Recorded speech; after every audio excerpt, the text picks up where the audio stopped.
तो स्वागत है आपका एक नए वीडियो में। जैसा कि आपको पता है आने वाली 14 जेपीएससी प्रीलिम्स एग्ज़ाम जिसका टेंटेटिव डेट्स 8 मार्च 2026 को दिया हुआ है, इसी को ध्यान में रखते हुए हम लोग आज सीएनटी एक्ट जो कि 1908 में आया था और एसपीटी एक्ट जो कि 1949 में आया था, इन दोनों एक्ट से संबंधित हम लोग जो है वो कुछ प्रैक्टिस सेट डिस्कस करेंगे। और इसमें जो है वो हम लोग लगभग 20 प्रैक्टिस सेट कवर करेंगे। और ये जो 20 प्रैक्टिस सेट है, हर एक प्रैक्टिस सेट में आपका 20-20 क्वेश्चन देखने को मिलेंगे। और इस तरह से देखिएगा तो लगभग लगभग आपका 400 जो है एमसीक्यू प्रैक्टिस इसके माध्यम से हो जाएगा। तो आज हम लोग जो आपका प्रैक्टिस सेट 1 है इसको हम लोग आज डिस्कस करेंगे और इसमें नंबर ऑफ क्वेश्चन 20 रहने वाले हैं। और ये जो प्रैक्टिस सेट होगा इसमें सीएनटी से भी क्वेश्चन रहेंगे और इसमें आपका एसपीटी से भी क्वेश्चन देखने को मिलेंगे। तो आइए हम लोग जो है क्वेश्चन नंबर 1 डिस्कस करते हैं जो कि आपका 6 जेपीएससी में पूछा जा चुका है। तो क्वेश्चन नंबर 1 है, छोटा नागपुर काश्तकारी अधिनियम जो कि 1908 में आया था, इसकी कौन सी धारा के तहत अनुसूचित जनजाति यानी कि एसटी, अनुसूचित जाति यानी कि एससी और पिछड़ा वर्ग यानी कि ओबीसी इनके भूमि के हस्तांतरण पर प्रतिबंध लगाया जो है गया है। तो क्वेश्चन कहने का अर्थ है कि सीएनटी एक्ट के जो है कौन सी धारा के तहत एससी, एसटी और ओबीसी इनका जो भूमि है ट्रांसफ़र के ऊपर प्रतिबंध जो है वो लगाया गया है। ऑप्शन है धारा 46, धारा 72, धारा 48 या फिर धारा 42। ठीक है, तो इसका जो सही उत्तर हो जाएगा ऑप्शन नंबर ए यानी कि धारा 46 हो जाएगा। तो सीएनटी एक्ट का जो धारा 46 है इसके तहत एससी, एसटी और ओबीसी इन तीनों के भूमि हस्तांतरण पर प्रतिबंध जो है वो लगाया गया है। तो ये धारा 46 आप याद रखिएगा और ये आपका जो है वो 6 जेपीएससी में ये क्वेश्चन पूछा जा चुका है। ठीक है, इसके बाद नेक्स्ट हम लोग अगर देखें तो क्वेश्चन नंबर 2 की तरफ चलते हैं। और क्वेश्चन नंबर 2 है आपका कि धारा 46 के तहत बेदखली के समय फिल इन द ब्लैंक्स वर्ष है जिसके तहत इस अवधि के समाप्ति के बाद प्रतिकूल कब्जे में रही भूमि का हस्तांतरण परिपूर्ण होगा। तो कहने का मतलब है कि जैसे कि अभी आपको बताया गया था कि धारा 46 में एससी, एसटी और ओबीसी इन तीनों के भूमि का जो ट्रांसफ़र है इसके ऊपर प्रतिबंध लगाया गया है। तो बोला गया है कि इसके तहत जो बेदखली का जो समय है वो कितना वर्ष होना चाहिए, कि जिसके तहत इस अवधि के समाप्त होने के बाद प्रतिकूल कब्जे में रही जो भूमि है इसका हस्तांतरण परिपूर्ण हो जाएगा। तो ऑप्शन है धारा 10, धारा 8, धारा 5 या फिर धारा 12।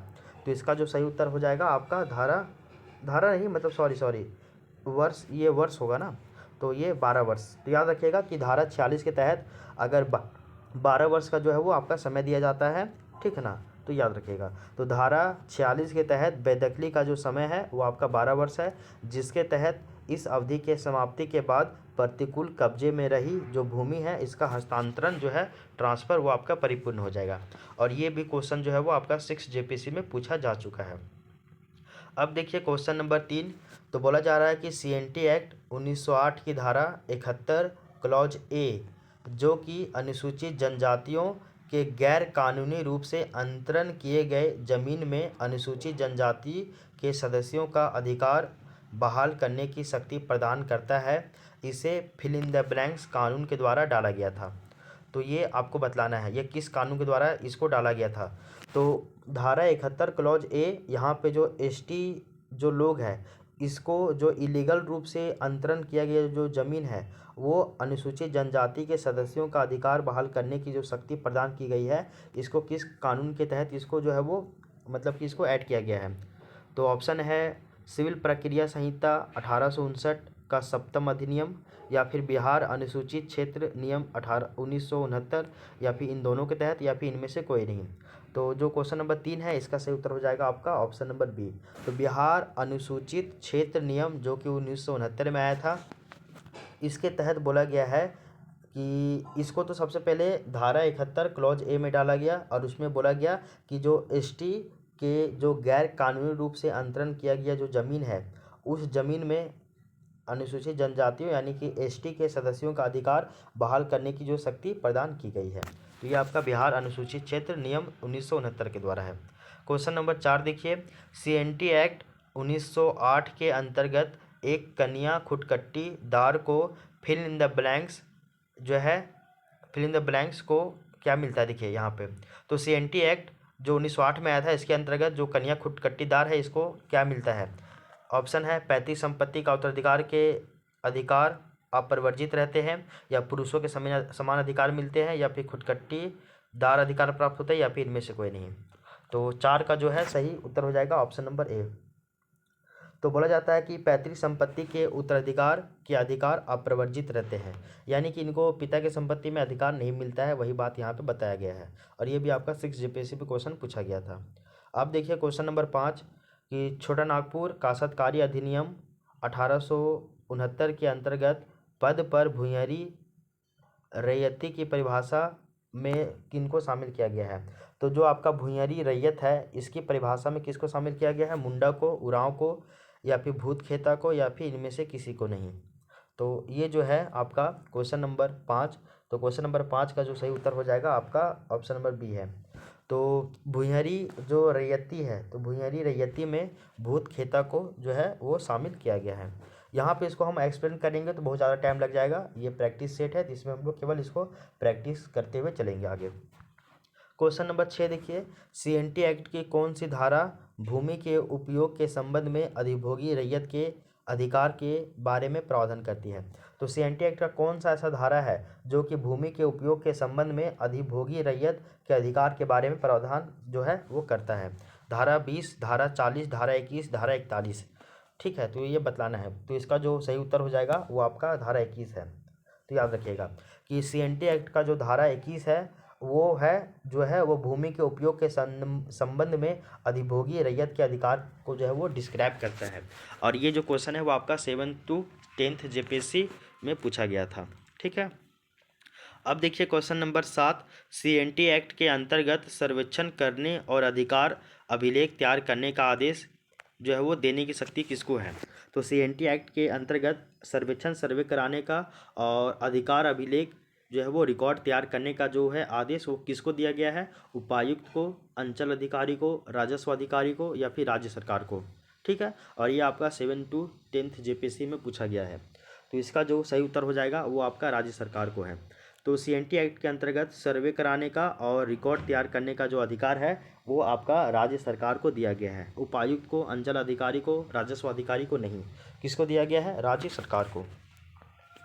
क्वेश्चन नंबर 8 देखिए, कोड़कर भूमि को क्या कहा जाता है। आपको पता होना चाहिए, जैसे कि मुंडा की ज़मीन को हम लोग खुटकट्टी भूमि कहते हैं, उरांवों की ज़मीन को हम लोग भुंयरी ज़मीन कहते हैं। ठीक इसी तरह कोड़कर जो है वो सदानों की ज़मीन कहलाती है, और कोड़कर भूमि को ही हम लोग भाबला, खानवत, जल ससान और अरियत, ये सभी नाम से हम लोग इसको जानते हैं। तो इसका हो जाएगा ऑप्शन नंबर डी, यह सभी। तो ये भी आपका 7th to 10th GPSC में पूछा गया था। क्वेश्चन नंबर 9 देखिए, निम्नलिखित में से कौन काश्तकारी वर्ग में शामिल नहीं है। ये आपका क्वेश्चन नंबर 9 है, और ये भी आपका PYQ ही है, 7th to 10th GPSC में पूछा गया है। तो निम्नलिखित में से कौन काश्तकार वर्ग में शामिल नहीं है, भूधारक, रैयत, भुंयरी खुटकट्टीदार, या फिर मुंडारी खुटकट्टीदार। तो इसका जो सही उत्तर हो जाएगा 9 का वो हो जाएगा आपका ऑप्शन नंबर डी। आपको पता है कि काश्तकार के वर्ग में भूधारक शामिल है, रैयत शामिल है, मुंडारी खुटकट्टीदार भी शामिल है, लेकिन भुंयरी खुटकट्टीदार जो है वो काश्तकार के वर्ग में शामिल नहीं है। ठीक है, इसको आप याद रखिएगा। क्वेश्चन नंबर 10, CNT एक्ट कब अधिनियमित किया गया था। ये आपका 7 to 10 GPSC में पूछा गया है कि CNT एक्ट कब अधिनियमित किया गया है। 11 मार्च 1908 को नहीं, 11 अक्टूबर 1908 को नहीं, 11 दिसंबर 1908 को ये भी नहीं, 11 नवंबर 1908 ये सही उत्तर हो जाएगा। तो CNT एक्ट को कब अधिनियमित किया गया है, तो इसका सही उत्तर हो जाएगा 11 नवंबर 1908। तो 11 नवंबर 1908 ये याद रखिएगा। क्वेश्चन नंबर 11, SPT एक्ट के बारे में बोला गया है। अब हम लोग CNT के अलावा इसमें SPT को भी इसी में डिस्कस करेंगे। तो SPT एक्ट 1949 के तहत खास गांव से तात्पर्य एक ऐसे गांव से है जहां कोई मूल रैयत ना हो, कोई मुखिया ना हो, A और B, या फिर इनमें से कोई नहीं। ये आपको बतलाना है। तो इसका सही उत्तर हो जाएगा A और B दोनों।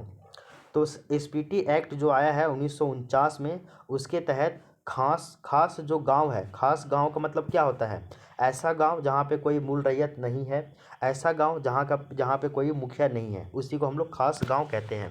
और ये क्वेश्चन आपका 6 GPSC में पूछा गया था। क्वेश्चन नंबर 12 देख लीजिए। एसपीटी एक्ट 1949 के तहत गांव के मुखिया का पद फिल इन द ब्लैंक्स रहता है। तो एसपीटी एक्ट 1949 में आया था, उसमें जो गांव का जो मुखिया है, तो मुखिया का पद क्या होता है आपका? हस्तांतरणीय होता है, अहस्तांतरणीय होता है, वंशानुगत होता है, या फिर इनमें से कोई नहीं। तो इसका जो सही उत्तर हो जाएगा अहस्तांतरणीय होता है, यानी कि वो अपना मुखिया का पद किसी को जो है वो दे नहीं सकता है, वो आपका अहस्तांतरणीय होता है। और ये आपका 6 जेपीएससी में पूछा गया था। क्वेश्चन नंबर 13 देखिए कि एसपीटी एक्ट 1949 की धारा फिल इन द ब्लैंक्स के तहत जमीन जो किसी भी रूप में दर्ज नहीं है वो मूल रैयत का जोत यानी कि निजी जोत या फिर मूल रैयती जोत, जिसको हम लोग अधिकृत जोत कहते हैं, इसमें माना जाएगा। तो ये किस में कहा गया है? धारा 9 में, धारा 8 में, धारा 7 में, या फिर धारा 10 में। तो इसका जो सही उत्तर हो जाएगा वो आपका धारा 10 हो जाएगा। ठीक है, तो इसको याद रखिएगा कि एसपीटी एक्ट का जो धारा 10 है उसके तहत जमीन जो किसी भी रूप में दर्ज नहीं है, वो जो जमीन मतलब कि सरकारी रिकॉर्ड में वो किसी भी रूप में दर्ज नहीं है, ना ही वो मूल रैयत का जोत के रूप में दर्ज है यानी कि निजी जोत के रूप में, ना ही वो मूल रैयती जोत यानी कि अधिकृत जोत के रूप में, यानी कि किसी भी रूप में वो सरकारी रिकॉर्ड में दर्ज नहीं है, वो आपका धारा 10 के अंतर्गत आएगा। तो एसपीटी एक्ट का धारा 10 सिंपल ये बात बोलता है कि वैसी भूमि जिसका रिकॉर्ड सरकारी मतलब कागजों में नहीं है। बस इतना ही याद रखिएगा, इससे आप समझ जाइएगा। क्वेश्चन नंबर 14, एसपीटी एक्ट 1949 की धारा 33 के अंतर्गत कोई भी बंजर भूमि का बंदोबस्ती रद्द करने के योग्य है अगर उसमें फिल इन द ब्लैंक्स वर्ष तक कृषि ना किया गया हो। तो एसपीटी एक्ट जो कि 1949 में आया था, इसमें जो धारा 33 है उसके अंतर्गत जो भी कोई भी जो बंजर भूमि है यानी कि जो भी बैरन लैंड है इसका बंदोबस्ती रद्द करने योग्य है। उसका बंदोबस्ती रद्द हो जाएगा। कब रद्द होगा? कि जब उसमें कितना वर्ष तक कृषि नहीं किया गया होगा, तब 3, 4, 6 या फिर 8, कितना वर्ष? तो इसका जो सही उत्तर हो जाएगा आपका ऑप्शन नंबर सी यानी कि 5 वर्ष तक। तो बोला जा रहा है कि अगर 5 वर्ष तक जो है वो कृषि नहीं किया गया है तो ऐसे में जो बंजर भूमि है इसका बंदोबस्ती रद्द हो जाएगा। ये आपका एसपीटी एक्ट का धारा 33 कहता है। तो एसपीटी एक्ट का धारा 33 कहता है कि अगर कोई भी बैरन लैंड है तो उसका बंदोबस्ती रद्द हो सकता है। कब रद्द होगा? कि जब उसके ऊपर 5 वर्ष तक कृषि कार्य नहीं किया गया है। तो ठीक है, अब हम लोग क्वेश्चन नंबर 15 देखते हैं, जो कि ये भी काफ़ी ज़्यादा इंपॉर्टेंट है। ये भी आपका 6 जेपीएससी में पूछा गया है। क्वेश्चन है कि एसपीटी एक्ट 1949 की धारा 22 के तहत, तो एसपीटी एक्ट जो कि 1949 में आया था इसका धारा 22, अभी धारा 33 हम लोग पढ़े थे, ठीक इसी के तहत धारा 22 के तहत एक रैयत किसी परिस्थिति में अपनी जोत भूमि को एसडीओ और मुखिया या फिर मूल रैयत को सूचना देकर अस्थायी रूप से कृषि हेतु न्यास में रख सकता है। ऑप्शन है गांव से अस्थायी अनुपस्थिति की स्थिति में, या फिर हल चलाने लायक बैलों की कमी की स्थिति में, या फिर रैयत के विधवा या फिर नाबालिग होने की स्थिति में, या फिर इनमें से सभी। ये आपका पूछा जा रहा है। तो इसका जो सही उत्तर हो जाएगा ये इनमें से सभी हो जाएगा।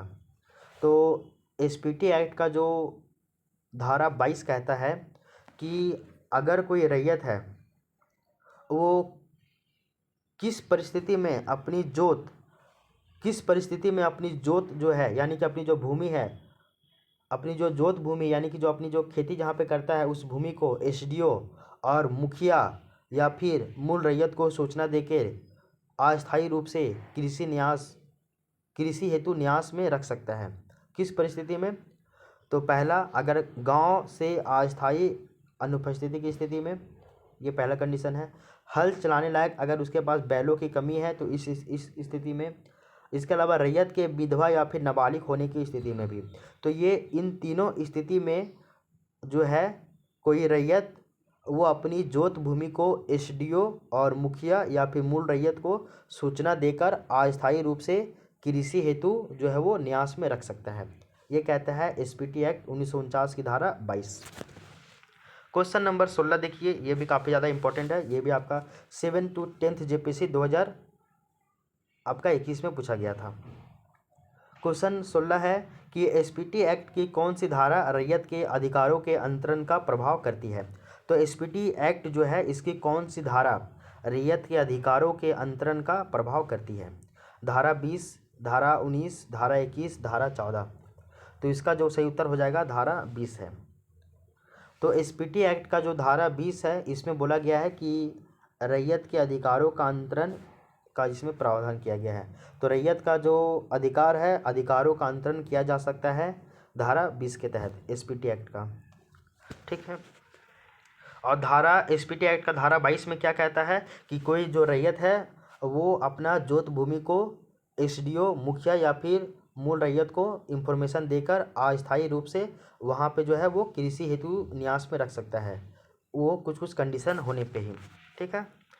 क्वेश्चन नंबर 17 देख लीजिए कि बंजर भूमि यानी कि जो आपका बैरन लैंड है, तो बंजर भूमि की बंदोबस्ती को निरस्त किया जा सकता है यदि उस पर खेती कितना साल तक नहीं होगा तब। तो ये अभी आपको बताया गया था 5 वर्ष तक। ये आपका 7 to 10 जेपीएससी में भी पूछा गया था, और यही जो क्वेश्चन है वो आपका ठीक 6 जेपीएससी में भी यही क्वेश्चन पूछा गया था। तो ये आपका धारा 33 यही कहता है। तो एसपीटी एक्ट का जो है वो धारा 33 कहता है कि यदि कोई बंजर भूमि है, बैरन लैंड है, तो उसका बंदोबस्ती को निरस्त किया जा सकता है यदि उस पर 5 साल तक जो है वो खेती नहीं किया गया है। ठीक है, तो याद रखिएगा इसको। क्वेश्चन नंबर 18, एसपीटी एक्ट की कौन सी धारा रियती भूमि के विनिमय के बारे में प्रावधान करती है? तो एसपीटी एक्ट का कौन सा जो धारा है वो रैयती भूमि के विनिमय के बारे में जो है वो प्रावधान करती है? धारा 22, धारा 23, धारा 42, धारा 43। तो इसका जो सही उत्तर हो जाएगा वो धारा 23 हो जाएगा। तो एसपीटी एक्ट का धारा 22 बताया गया है अभी आपको, धारा 33 भी बताया गया है, धारा 20 भी बताया गया है, और इसी के साथ ही साथ अभी धारा 23 भी आप समझ लीजिए कि एसपीटी एक्ट का जो धारा 23 है इसमें बोला गया है कि रैयती भूमि के विनिमय का इसमें प्रावधान किया गया है। तो रैयत का जो भूमि है यानी कि रैयती भूमि, इसका विनिमय, इसको आप एक्सचेंज कर सकते हो, इसका प्रावधान एसपीटी एक्ट का जो धारा 23 है वहाँ पर इसको डिस्कस किया गया है। इसको आप ध्यान में रख लीजिएगा। क्वेश्चन नंबर 19 कि एसपीटी एक्ट के अंतर्गत सभी आवेदन दिए जाएंगे। तो एसपीटी एक्ट के अंतर्गत सभी आवेदन दिए जाएंगे, कब दिए जाएंगे वो देखना है। ये भी आपका 7 to 10 जेपीएससी में ये क्वेश्चन जो है वो आपका पूछा गया था। तो एसपीटी एक्ट के अंतर्गत सभी आवेदन कितना वर्ष के अंदर दिए जाएंगे? तो वाद हेतु के उत्पन्न होने के 1 साल के भीतर, वाद हेतु के उत्पन्न होने के 3 साल के भीतर, वाद हेतु के उत्पन्न होने के 7 साल के भीतर, या फिर 5 साल के भीतर। तो एसपीटी एक्ट के अंतर्गत जो आवेदन है वो कब किया जाएगा? तो इसका जो आपका सही उत्तर है वो आपका उत्तर हो जाएगा ऑप्शन नंबर ए, यानी कि जब कभी भी अगर वाद उत्पन्न होता है तो उसके ठीक 1 साल के भीतर ही आपको आवेदन किया जाएगा, तभी जो है वो आपका मान्य होगा, अदरवाइज नहीं। तो एसपीटी एक्ट के अंतर्गत सभी आवेदन जो है वो वाद हेतु के उत्पन्न होने के ठीक 1 साल के भीतर उसको जो है वो आवेदन के रूप में आपको आवेदन देना होगा। अब हम लोग जो है वो ये जो प्रैक्टिस सेट है पहला, इसका आज हम लोग लास्ट क्वेश्चन डिस्कस करेंगे, और ये आपका 20-20 एमसीक्यू का सेट रहेगा जिसमें हम लोग टोटल जो है वो 20 प्रैक्टिस सेट जो है वो डिस्कस करेंगे, और आपका लगभग 400 एमसीक्यू सीएनटी और एसपीटी से जो है वो इसमें आ जाएगा, मतलब सॉल्व हो जाएगा। और अगर आप 400 एमसीक्यू अगर याद कर लेते हो, तैयार कर लेते हो, तो आपका जो है वो पीटी अच्छा खासा स्कोर आप कर ले जाओगे यहाँ पे। ठीक है ना, आपको फिर घबराने की आवश्यकता नहीं रहेगी। क्वेश्चन नंबर 20 है कि एसपीटी एक्ट के अंतर्गत पुनर्विलोकन यानी कि जुडिशियल रिव्यू का प्रावधान वर्णित किया गया है। तो एसपीटी एक्ट के अंतर्गत जो आपका पुनर्विलोकन है यानी कि जुडिशियल रिव्यू है, इसका प्रावधान किस में किया गया है? धारा 60, धारा 50, धारा 70 या फिर धारा 40 में। तो इसका जो सही उत्तर हो जाएगा वो आपका धारा 60 हो जाएगा। ठीक है, तो धारा 60 जो एसपीटी एक्ट का जो धारा 60 है 60 है, इसके अंतर्गत आप पुनर्विलोकन यानी कि जुडिशियल रिव्यू करने का जो है वो प्रावधान दिया गया है। ठीक है, तो ज़्यादा टाइम नहीं लगा, और यहाँ पे देखिए आप सीएनटी और एसपीटी एक्ट से संबंधित जो हम लोग प्रैक्टिस सेट जो डिस्कस कर रहे हैं, इसका हम लोग पहला जो प्रैक्टिस सेट है वो हम लोग डिस्कस कर लिए हैं। इसमें टोटल नंबर ऑफ क्वेश्चन 20 है, और आने वाला हम लोग जो है इसके आगे जो है वो टोटल 20 प्रैक्टिस सेट कवर कर लेंगे टोटल। ठीक है, तो ठीक है, फिर मिलते हैं हम लोग नेक्स्ट वीडियो में। तो तब तक के लिए thank you, take care, bye bye, आपका दिन शुभ हो।